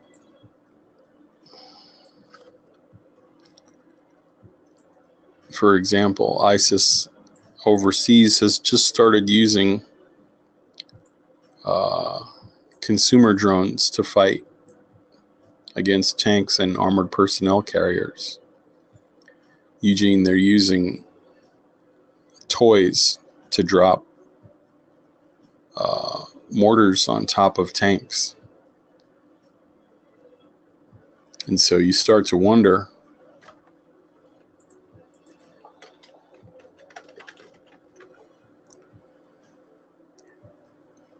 how soon before somebody takes one of these, equips it with something not so friendly, programs it to fly the 4 miles away into Yankee Stadium or into a baseball game in Anaheim. And what if they did it at the same time all across the country? We have no idea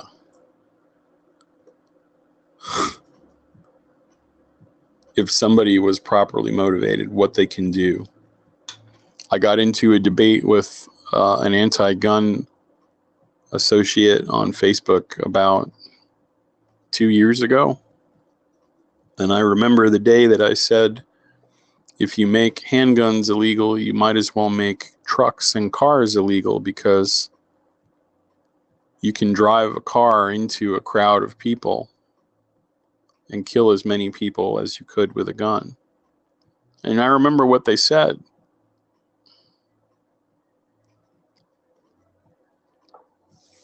No one will ever do that. Nobody kills people with cars. I was like, wow, okay. And so I have a sick feeling, a very sick feeling, that we're going to witness something on par with what I just showed you. Because the human condition knows no depth boundaries. And if you can imagine it, somebody's probably working on it. Chris, how do you block the signal to something you don't know is coming?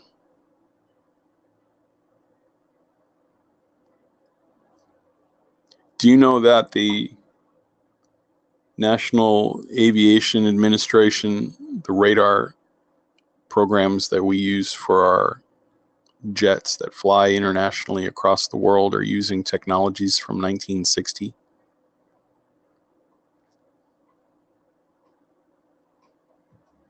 And you want me to believe that people who are using computers that are running MS-DOS right now are going to somehow jam a GPS signal to a Class 3 consumer drone programmed to fly below radar, upwards of 4 or 5 miles away?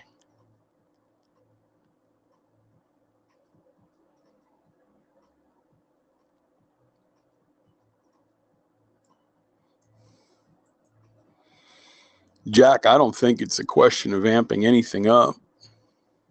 This has been going on for 20 years, my friend.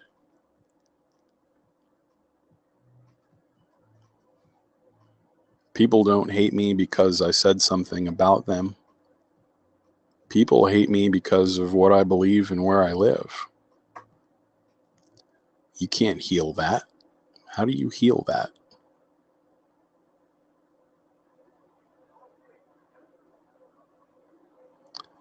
There was a point in history, in my opinion, and I don't mean to offend, when the world could point a finger at evil and identify it and agree to eradicate it. You don't negotiate with it.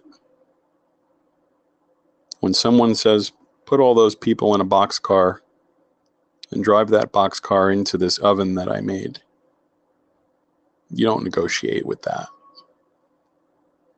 You don't speak nicely to it and wonder, with some therapy, we could get to the heart of the matter. You make that person disappear. They lose their right to breathe.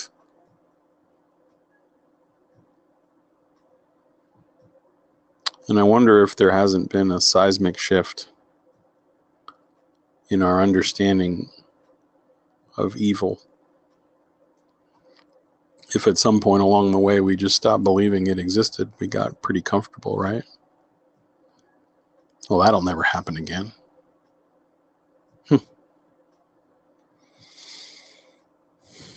One tick away from exit. Didn't mean to get all depressed on you there, but I humbly disagree with your assessment of the human condition. Some people just want to watch the world burn. Come on, gold. Get your keister up there. When you have a condition like this in gold and you're in this zone, it's okay to exit. If you're 1 or 2 ticks away from your target, I don't think you can judge yourself if you see this kind of condition where it's emotionally excruciating. Just get out. Take the money and run.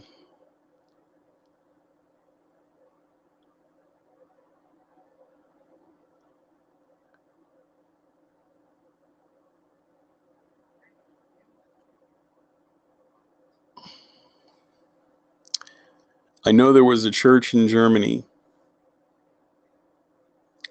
and the way historians tell the story about the church parishioners, once a day the trains would go through, and there was a track that ran alongside of the one church, and the parishioners described the moment when the train would pass the church with the people inside who were screaming, scraping, scratching their nails on the insides of the boxcars. The people inside of the church were instructed to sing louder to drown out the noises of the cars going by.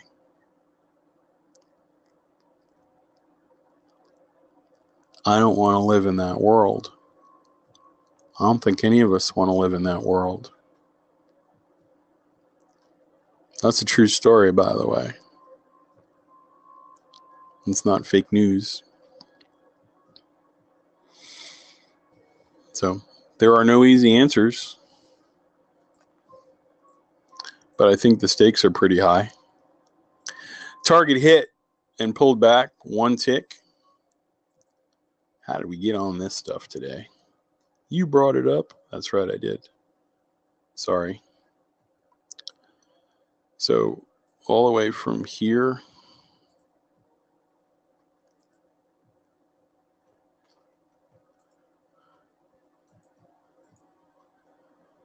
the one thing I haven't seen, well, no, I'm not even going to go down that road. So we're all flat on GC right now. We've had actually 3 winners in a row, even with all this craziness. So the mechanical rules help us circumnavigate through this junk. We're 3 minutes away from the econ.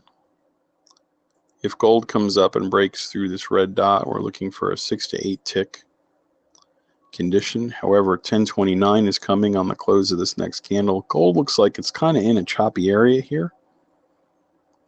But I'm just going to keep looking for the green signals, one at 1029, one at 1039.